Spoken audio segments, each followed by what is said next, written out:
एक औरत का 10 गो पति होता है? पति तो एक ही होता है तो किसी भी प्रॉपर्टी का मालिक तो एक ही होता है। तो इसमें उन्होंने क्या गलत किया? मेरे पति की 10 गो पत्नी हो जाएगी? 10 गो पत्नी तो नहीं होगी। मेरा पति के बारे में कहा जाए कि ये रजिस्टर्ड है, तो इस बात पे किसको आपत्ति होगी? बिल्कुल वो मेरी प्रॉपर्टी है। या कोई पति अपने पत्नी को देख के कहे ये मेरी प्रॉपर्टी है, तो इसमें कोई बात की आपत्ति ही नहीं है। आपत्ति सुनिए, जब बाबा जी ने ये बात कहा तो वहाँ बहुत सारी लेडीज तो होंगी ही, हिंदू घर से ही होंगी। ऐसा नहीं है कि वहाँ विधवा नहीं होंगी, कुमारी लड़की नहीं होंगी, वो भी होंगी, शादीशुदा भी होंगी।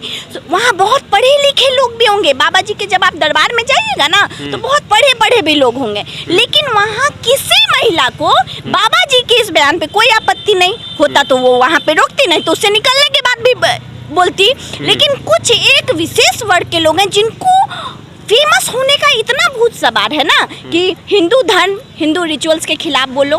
उनका पता नहीं अचानक से उनके पड़ोस में किसी महिला के साथ मारपीट की घटना हो रही है, चाहे समाज में रेप की घटना हो जाए, रेप पीड़िता से जाएंगी नहीं मिलने। लेकिन इन सब मुद्दों पे उनका फेमिनिज्म जाग जाता है। उनको लगता है ये तो कंटेंट मिल गया है, इस पे हम फेमस हो सकते हैं, अपना चेहरा चमका सकते हैं। अरे बेवकूफ औरत, तुम्हारी जैसी औरतों को कहा जाएगा जो बाबा जी के इस बयान का विरोध करिए, जाओ पहले अपनी माँ को बोलो कि माँ तुमने जिंदगी भर सिंदूर क्यों लगाया? हाँ, तुम जाओ माँ को बोलो, तुम गवार मत बनो, तुम चूड़ी नहीं पहनो, तुम लाठी नहीं पहनो, तुम सिंदूर पोंछ के रहो। चलो तुम जींस पहन के घूमो, हॉट पैंट पहन के घूमो। और मैं उन लड़कियों से भी पूछना चाहती हूँ कि तुम अपने लिए एक ऐसा पति ढूंढ के दिखा दो जो तुमको बोले डार्लिंग तुम बिना सिंदूर के बहुत सुंदर लगते हो, तुम सिंदूर नहीं भी लगाओगी तो चलेगा, तुम कुमारी देखोगी तो चलेगा, 10 गो लड़का तुम पे लाइन मारेंगे तो चलेगा। ऐसे लड़की तुम अपने लिए ऐसा पति तुम ढूंढ के दिखा दो। कुछ भी बकवास कर देने से, चेहरा चमका लेने से आप सही चीज को गलत नहीं कह दीजिएगा। आप सिंदूर लगाई है, मतलब मान लेते हैं कि आपके प्लॉट की रजिस्ट्री हो गई है। बिल्कुल रजिस्ट्री कराया, बताइए। बिल्कुल मेरे पति का नाम है मिस्टर राहुल रंजन। बिल्कुल बिल्कुल आप इसको गलत नहीं देखती? मेरे पे अधिकार किसी भी तरीके का वो किसका होगा? मेरे पति का होगा। जब वो मेरे सुख दुख के साथी हैं तो मेरे जीवन पे, मेरे किसी भी ये पे तो अधिकार उनका होगा ना। और आपको बता देते हैं, हम महिलाओं में एक ऐसा चीज है, अगर हम लोग रोड पे भी चलते हैं ना और अगर गलती से किसी मर्द का ऐसा हाथ टच हो जाता है, चाहे ऑटो में अगर किसी मर्द के बगल में बैठना होता है, आप 10 में से 9 महिला बोलेगी कि उस टाइम बड़ा अनईजी फील होता है। बहुत अजीब सा, बहुत एक खराबी हालत है। और इसी दोनों के साथ होता है कि भाई पुरुष भी रजिस्टर्ड है महिला के लिए, महिला भी रजिस्टर्ड है बिल्कुल शादी के बाद। बिल्कुल। क्या पत्नी अपने पति को नहीं कहे कि भाई ये मेरी प्रॉपर्टी है, भाई तुम लोग इस पे नजर नहीं डालो? बहुत शादीशुदा मर्द भी बहुत हैंडसम होते हैं, पता नहीं चलता है जब तक आप उसका नाम का टाइटल नहीं देखे जिसमें मिस्टर लगा है चाहे श्री लगा है, मतलब वो शादीशुदा है। लेकिन ऐसे अगर नाम पता रहेगा तो ऐसी पत्नियों से पूछना चाहते हैं, तुम्हारे पति को ऑफिस में चाहे काम करने की जगह पे 10 गो लड़कियां लाइन मारे, तुमको चलेगा? चाहे तुम्हारा पति 10 गो को लेके चलेगा, तब तो तुम तुरंत अबला नारी बन जाओगी, क्रांतिकारी नारी बन जाओगी, पता नहीं कौन कौन नारी बन जाओगी।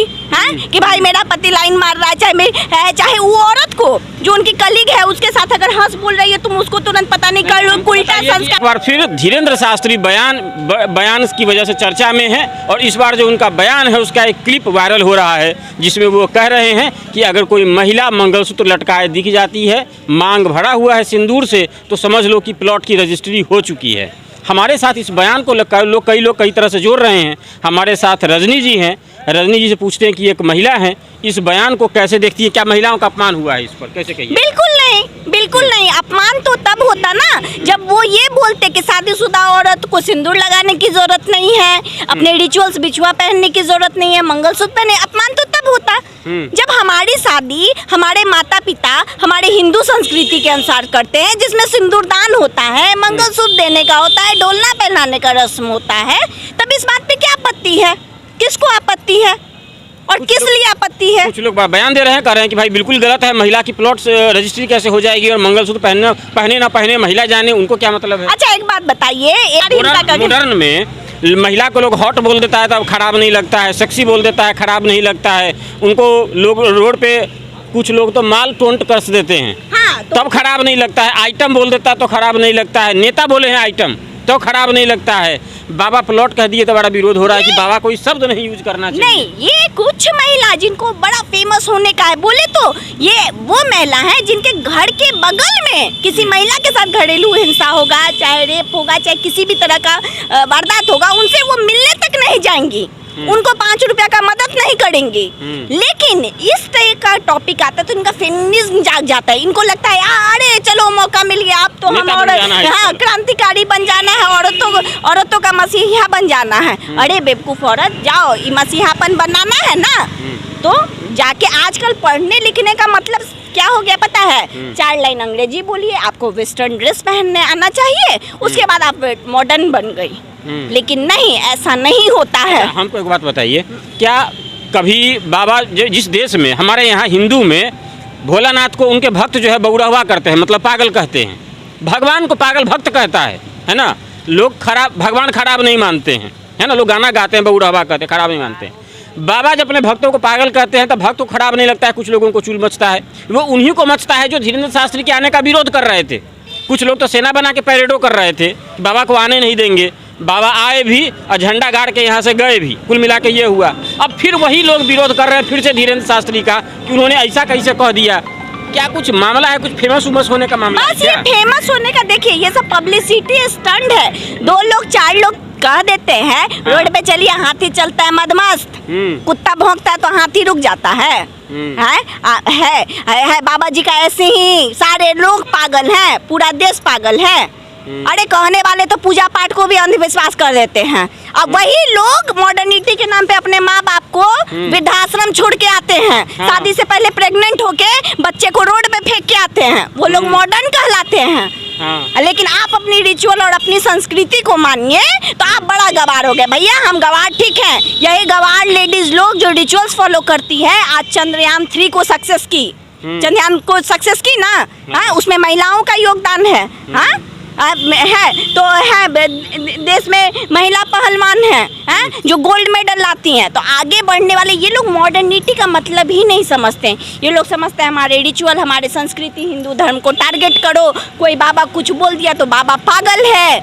अरे हम पूछना चाहते हैं कि तुम वो कौन लोग हैं जो तुमको शादी के बाद तुमको बिना सिंदूर के देखना चाहते हो? बताओ, अगर वो तुम्हारे हितैषी हैं तो तुम बताओ वो कौन लोग हैं जो तुमको बिकनी में देखना चाहते हैं, तुमको हॉट पैंट में देखना चाहते हैं, जो तुम्हारे वेल विशर ही होंगे वही बोलेंगे। और दूसरी बात होती है कि हर चीज़ का कानून नहीं होता है। आप अपने अगर घर में भी रहते हैं तो घर का भी एक नियम कायदा होता है जिसको आप फॉलो करते हैं। देखिए कुछ महिलाएं कहती हैं कि जैसे आप महिला हैं, आपने हरी चूड़ी पहनी है, सावन है तो आपने सिंदूर लगाया है, मंगलसूत्र आप पहनते हैं, पुरुष कुछ नहीं पहनते, तो महिला खाली काहे पहने कि हमारा रजिस्ट्री हो गया है, पुरुष बिना रजिस्ट्री माथा पे लिए काहे घूमता है? अच्छा एक बात बताइए, उनका कहना है कि पुरुष भी कुछ पहने की लोग समझ जाए कि इसकी रजिस्ट्री हो गई है। अब देखिए, अब बहसबाजी का तो कोई अंत है नहीं। अब औरत मर्द के शारीरिक स्तर पे अब तो कुतर पे आएंगे तो कहेंगे भाई लड़का 9 महीना बच्चा कहीं नहीं पैदा करता है। अब भाई ये शक्ति तो भगवान ने औरत को ही दिया है कि 9 महीना गर्भ में औरत ही रहेगा, उस पीड़ा को ही करना है। हर महीने हम लोग 5 दिन का कष्ट करते हैं, तो कुतर्क में आएगा तो भगवान जी अगर अवतरित हो जाएंगे तो ये लोग तो वहाँ भी कुतर्क करने लगेगी कि भाई आप लड़का को भी 5 दिन का आप कष्ट दीजिए, लड़का ही बच्चा पैदा। तो कुतर्क का कोई अंत नहीं है। लेकिन ऐसे 10% लोग हैं, लाखों महिला अपने रिचुअल्स को फॉलो करके खुश हैं, अपना जीवन अच्छे से बिता रही है। ऐसी लड़कियों को जहां आवाज़ उठाना चाहिए, महिलाओं के साथ गलत हो रहा वहां आवाज़ नहीं उठाएंगे, ऐसी महिला नहीं उठाएंगे। लेकिन चूंकि बाबा जी के लाखों फॉलोअर्स हैं, आप देखे होंगे जब वो पटना आए थे तो लोगों को चलने की भीड़ नहीं थी, तो इन लोगों का कलेजा बड़ा मचलने लगता है। अरे बाप रे, आज के डेट में इतना अंधविश्वास हो गया है। कुछ कह देंगे तो हम लोग कुछ चलो विरोध के नाम पे, हमको गालियाँ देने के नाम पे लोग चेहरा तो पहचानेगा। आज के डेट में सोच ये हो गया है जी। हाँ, अरे तुम्हारे जैसे लोगों को भी कहेंगे पप्पा को काहे पप्पा कहते हो, नाम से बुलाओ। काहे, तुमको सरकार तो नहीं बोला है कि बाप को तुमको पापा बोलना है, चाहे डैड बोलना है, चाहे पिताजी बोलना है। ये तो सरकार नियम नहीं ना बनाया है। आप एक सभ्यता संस्कृति घर के संस्कार में बंद के बोलते हैं, तो कुतर्क में आप कुछ भी कह लीजिए, लेकिन जो सही है सो सही है। मतलब आप कुल मिलाकर के एक महिला है, शिक्षित महिला है, समाज सेवी भी हैं और मुखर रहती हैं, आप ये मानती हैं कि बाबा का जो शब्द है 100% सही है और इसमें कहीं कुछ गलत नहीं कहा गया है, प्रचार का माध्यम बना करके टारगेट किया जाए? बिल्कुल, देखिए जैसे लोगों की समझ होती है ना, वैसा लोग समझते हैं, ठीक है। वहाँ पे 10 लाख की भीड़, लाखों की भीड़ थी बाबा जी के ये में, बाबा जी की बात सुनने वहाँ की महिला समझी, किसी ने विरोध नहीं किया। जिसको जैसी बुद्धि, जैसा कल्चर में आ रहा है वो बोल रहे हैं उलुल जुलुल के स्टंट है, चलो पब्लिसिटी स्टंट करते हैं। बाबा जी ने ऐसा कोई गलत नहीं कहा। पति भी हमारा प्राइवेट, मेरी पर्सनल प्रॉपर्टी है, उसके साथ क्या हम अपने पति के साथ रोड पे हाथ पकड़कर घूमेंगे? चाहे आप हमको किसी होटल रूम में जाते देख लीजिएगा, चाहे घर में भी अगर गेट बंद है, कोई सवाल खड़ा करता है? नहीं, क्योंकि वो मेरा पर्सनल प्रॉपर्टी है, मेरा अधिकार है। लेकिन यही चीज़ आप शादी से पहले कीजिए, चाहे किसी गैर मर्द के साथ कीजिए, तो लोग ऑब्जेक्शन करते हैं ना। क्यों करते हैं? क्यों करते हैं? और वही अगर शादी के बाद अगर कोई पत्नी अपने पति के पास नहीं जाती है, चाहे पति अपनी पत्नी के पास नहीं जाता, तब भी आपको प्रॉब्लम होता है। तो क्यों प्रॉब्लम होता है? तब क्यों प्रॉब्लम? दूसरे पे अधिकार है। बिल्कुल, दोनों का एक दूसरे पे अधिकार है। बाबा जी ने ऐसा कोई बात नहीं। तो कुल मिलाकर के ये है कि धीरेन्द्र शास्त्री को हमेशा से साजिश का टारगेट किया गया है। एक क्लिप वायरल हो रहा है रजिस्ट्री प्लॉट को लेकर के, एक प्रवचन का हिस्सा है जहां हजारों महिलाएं सामने, लाखों महिलाएं बैठी हैं। उस क्लिप से पहले का लाइन किसी के पास नहीं है, क्लिप के बाद का लाइन किसी के पास नहीं है, सिर्फ एक क्लिप है। और बहुत लोगों ने तो वो क्लिप सुना भी नहीं है। लोगों ने जो एक्सप्लेनेशन दिया है वही सुन के ठोके जा रहे हैं अपना विचार। लेकिन कुल मिलाकर के ये है कि धीरेन्द्र शास्त्री का विरोध कीजिएगा तभी कुछ लोग आपको समर्थन में आ जाएंगे, समर्थन कीजिएगा तो भी कुछ लोग में आ जाएंगे। हिंदू धर्म को मानिएगा तो लोग आपको हमेशा जो है बुरी नज़रों से देखेंगे। ये हालत हो गया हिंदू धर्म का, जिसको मर्जी कुछ न कुछ उल्टा कह दो। कुल मिला के आप बिहारी जंक्शन देख रहे थे। धन्यवाद।